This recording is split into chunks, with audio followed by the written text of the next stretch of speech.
In a future where a failed climate change experiment has killed all life except for the survivors who boarded the Snowpiercer, a train that travels around the globe, a new class system emerges. Watch out and take care. Spoilers ahead. Watch and enjoy. And don't forget to like this video and subscribe. Due to a failed scientific experiment, humanity has destroyed the planet's atmosphere and caused global warming. To fix this, scientists make an artificial cooling substance which is dispersed into the air. It does reduce the heat. However, it also causes a new ice age to hit the planet. A scientist named Wilford has built a train powered by a perpetual engine that will continuously travel around the globe. The few human survivors on this planet now live on the train, and none of the survivors dare to go out, dying instantly from the frost. The train cars are divided into the rich, who do not deny themselves anything, and the poor people in the tail section, who daily have to fight for food and the right to exist. 17 years later, the military enters one of the train cars to count the locals.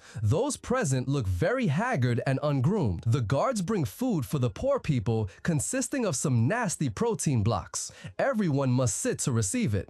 The military orders the people to sit down, and they obediently obey the order.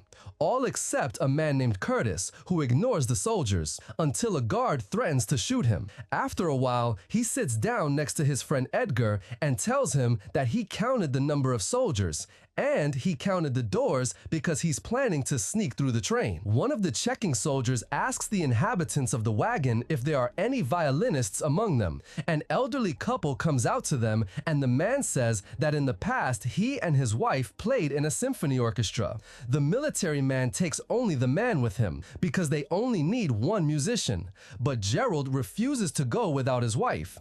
But the soldier beat up the woman and break her hand before Gerald away. The military provides the usual protein bars that have become a replacement for their food. Curtis moves along the wagon in search of the briquettes, which contain a note from a certain informant. He is beckoned by a woman named Tanya and points to the briquette belonging to her son Tim. Curtis convinces the boy to trade the briquette for a soccer ball that he can play with all day long. Curtis cuts up his new block and finds a small capsule with a message in it, which he takes to Gilliam, an old, one-armed villain, the eldest of the poor people's wagon. From the note, the man learns the name of a security specialist who is imprisoned in the train's prison carriage. Gilliam Curtis discusses a plan for revolution. Curtis wants to find him so he can help them with the revolution. It consists of getting to the front of the train with the help of the security specialist and seizing control of the main engine. In this way, the men at the tail end of the train can overthrow Wilford the tycoon and thereby end the cruel social class hierarchy forever. Later, while everyone is sleeping, a bunch of guards arrive with Wilford's assistant Claude, who starts gathering all the children for a medical examination. Suddenly, Claude, a woman in yellow, comes up to the children, despite the parents' attempts to hide their children. Suddenly, Claude approaches Tanya and moves her skirt to find Timmy hiding there, so Timmy tries to run as his mom screams. However, the guards capture Timmy and beat Tanya up to shut her up. Claude takes Timmy and Andrew's son Andy. A devastated Andrew yells and throws a shoe at Claude, so the guards immediately capture him. Moments later, as punishment, put a clock around Andrew's neck before putting his arm through a hole in the wall, causing him to scream in pain at the feeling of sub-zero temperature. While the man's limb turns to ice, Mrs. Mason, the train minister, enters the carriage, then makes a long speech to scold the passengers for their misbehavior. She puts the thrown shoe on top of Andrew's head, saying things on the train must subscribe to a particular order, and the necessity of following the orders and rules set by the elite. After that, the offender's icy hand is dragged back into the carriage, which is completely frozen and smashed with a hammer. For the following few days, the poor people begin working hard on putting things together to make a tool that will help with the revolution. Curtis also obtains some crenol, which are small blocks of industrial waste used by addicts to get a kick, but they're also highly flammable. He can't stop thinking about the fact Mason called the guards' weapons useless guns, theorizing that they ran out of bullets during the last revolt. One day, the alarm suddenly goes off and everyone scrambles to get in line for the guards. Their device is ready, so to create a distraction, they start yelling in protest of the protein blocks. In an attempt to quiet the crowd, the soldiers threaten to finish one of the old men. So Curtis runs forward and puts the gun on his own head instead. When the guard pulls the trigger, nothing happens, so Edgar yells that the guns have no bullets, and this gives the lower-class residents the green light to go on the offensive, and chaos breaks out, which the group starts pushing through the next compartments. A huge fight breaks out between the guards and the rebels, but without the guns, destroying the guards in their path with pleasure. Suddenly, a huge guard tries to block their way. However, Gray jumps on top of him and quickly finishes him, stealing his keys in the process. Afterward, the rebels easily reach the prison car, where cells are actually compartments on the walls. Using the keys, they manage to release the security expert Nam. The same specialist reported earlier by an informant is imprisoned. It was he who designed all the locks and security systems on the train. The revolutionaries try to persuade Nam to join the riot and lead them to the first carriage, but he's an addict. After grabbing a translating device from the wall, Curtis explains he needs help getting through the doors in the following cars, and he can pay Nam with crenol. As he thinks about it, Nam smokes a cigarette, which shocks everyone because cigarettes haven't been available for over 10 years. After lots of thinking, Nam throws the cigarette and everyone starts fighting over it. Nam reveals he took the keys and opens another compartment containing his daughter Yona, who is also an addict. Nam agrees to help and asks for 2 doses of the drug Crenola for each open door for himself and his daughter Yona. This amazing girl has the gift of clairvoyance and can predict in advance what awaits them behind each new train door. Nam starts working on the door's wires. After Yona announces there's no one on the other side, Nam opens the door and the group confirms it's empty. Someone opens the windows and everyone is shocked to see the sunlight again after almost 2 decades. The world outside is covered in snow and every city is completely frozen. Then Nam begins working on the next door. The group is surprised to see Paul, a previous member of their group. He didn't used to be like that, so they look around and notice these are the machines that make the protein blocks. Paul was brought here to make the blocks alone, which has driven him crazy. Curtis looks inside a machine only to be horrified to discover that the ingredients for making the protein blocks are cockroaches. Suddenly, he finds another capsule on the floor and asks Paul about it, but he doesn't know who sends them, he just puts them in the food. Gilliam opens it and finds the word water, so Paul tells them the water supply is a few cars up. If they control the water, they can control the negotiation. While Nam works on opening the next door, Curtis chats with Yona and learns that she was born on the train. Curtis comes from the outside but doesn't remember anything before the train. Curtis also wonders if Yona's clairvoyant, causing her to look at the door and yell, "Don't open it." Unfortunately, it's too late. The door opens and reveals a room full of masked men armed with axes. The rebels aren't intimidated and run forward, causing a chaotic fight to start. Both sides quickly begin losing people as they kill each other without mercy, splattering blood all over the car. Edgar and Curtis try to advance through the crowd as they kill lots of masked men, but suddenly Curtis slips on the fish. A man tries to finish him when he's down, but Edgar jumps to finish him first, just in time. At the front of the car, there are even more masked men and a few guards, who announce they're about to cross a bridge. Then the men begin counting down, and when the train reaches the bridge, they yell, "Happy New Year."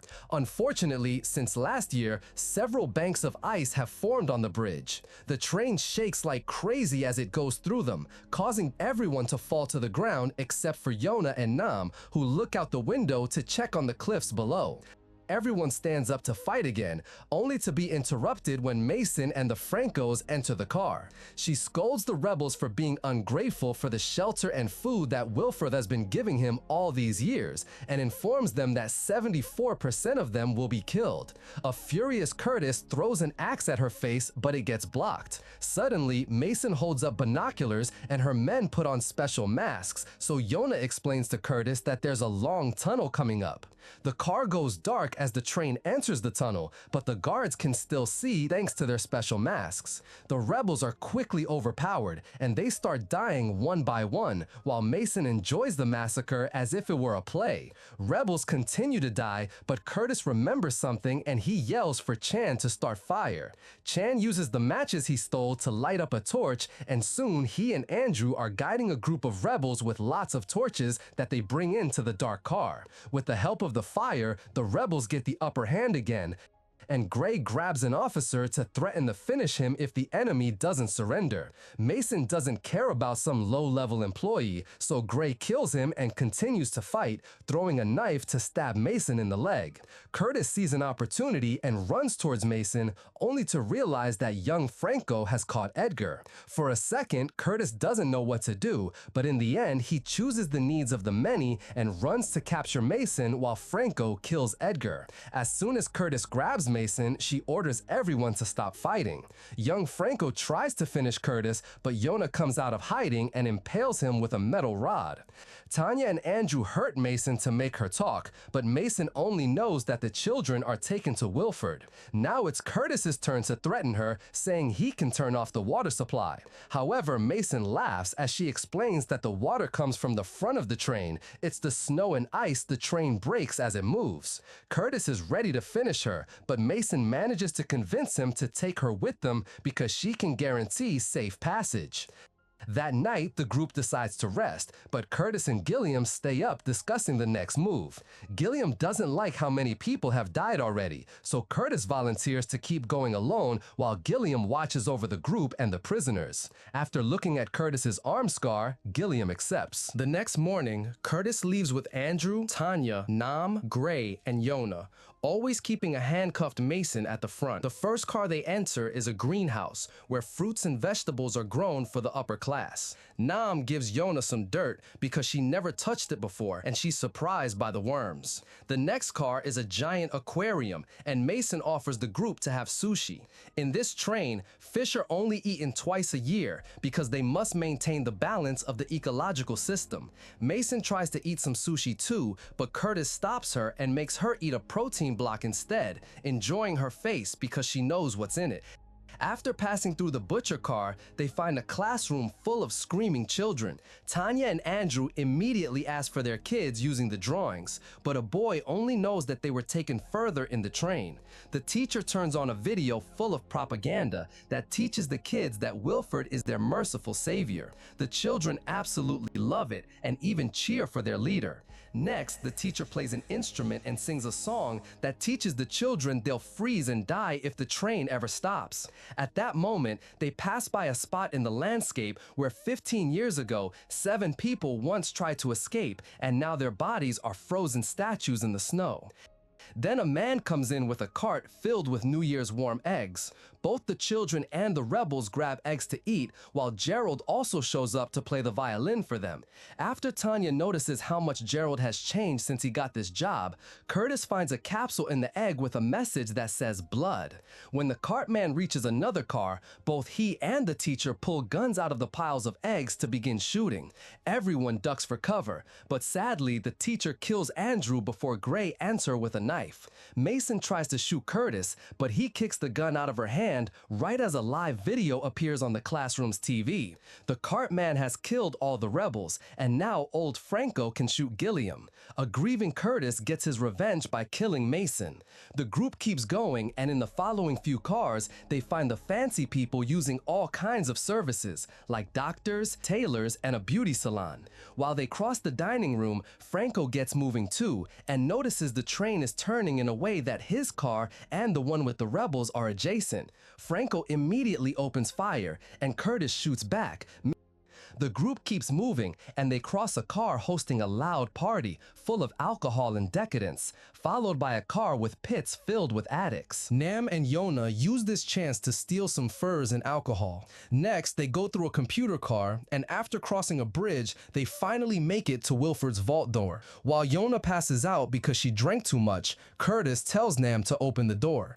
Nam asks for more chrono, causing Curtis to lose his mind and begin beating on the door. Nam finally fights him to calm him down, then gives him the last cigarette on Earth, which Curtis enjoys while sharing his story. During the first days on the train, the poor people had to eat the weak and babies tasted the best. Curtis killed a mother and almost killed baby Edgar too, but Gilliam came through and offered his arm instead. Soon, everyone started to copy him, but Curtis has a scar on his arm because he tried and couldn't do it. A few days after that, the guards started to come with the protein blocks.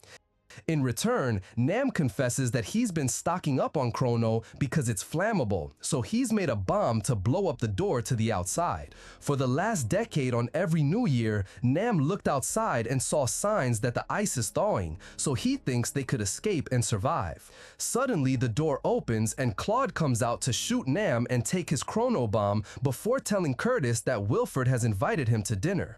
Curtis comes inside and finally meets Wilford, who explains Curtis is the first person to have walked the total length of this train because he's never been to the back.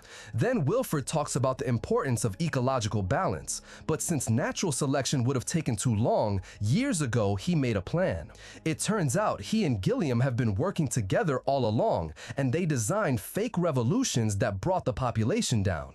Curtis should have lost a few cars back, but he got lucky. So to fix the balance, Wilford calls the egg guy and orders him to finish all the remaining poor people in the back. The sound of screams and gunshots comes through the phone, and Curtis realizes the logo Gilliam sat next to was his own private phone. Meanwhile, Franco wakes up outside Wilford's car. Yona and Nam also wake up, only to notice one of the partygoers coming to attack. Nam quickly stops him and pushes him into the train's mechanism to finish him. However, there are more furious partygoers coming. To hold them back, Nam blocks the bridge while telling Yona to open the door. Back to Wilford, he brings Curtis into the engine so he can have a moment alone, which he hasn't experienced since he got on the train. Overwhelmed, Curtis drops to his knees and cries while Wilford brings him the last capsule with a message that says, "Train." Wilford wants Curtis to take his place as leader, saying it's what Gilliam wanted too. At the same time, Yona finally opens the door. Yona runs inside and holds her hand out, but Curtis is under Wilford's manipulation and pushes her away. Desperate, she grabs a fork and lifts a floor tile to reveal Timmy working on powering the engine. Wilford explains that they've run out of parts through the years, so nowadays he uses kids as a replacement. A furious Curtis jumps on Wilford to beat him up. Then he painfully reaches into the tile to stop the engine cogs and gives Yona the matches. While Yona runs out, Yona lights up the chrono and Curtis pushes through the pain to break his arm to stop the engine again so that Timmy can climb out. Then the group runs to hug as the chrono explodes, blowing up the door but also causing a giant avalanche that pours down on the train. The cars begin to fall one by one and the train goes off the tracks until the front jams into the snow and finally stops. Moments later, Timmy and Yona wake up in the car, surrounded by fire and the bodies of anybody else. Wearing the stolen furs, they go outside and watch a polar bear as they realize they won't die from freezing. See you in the next video.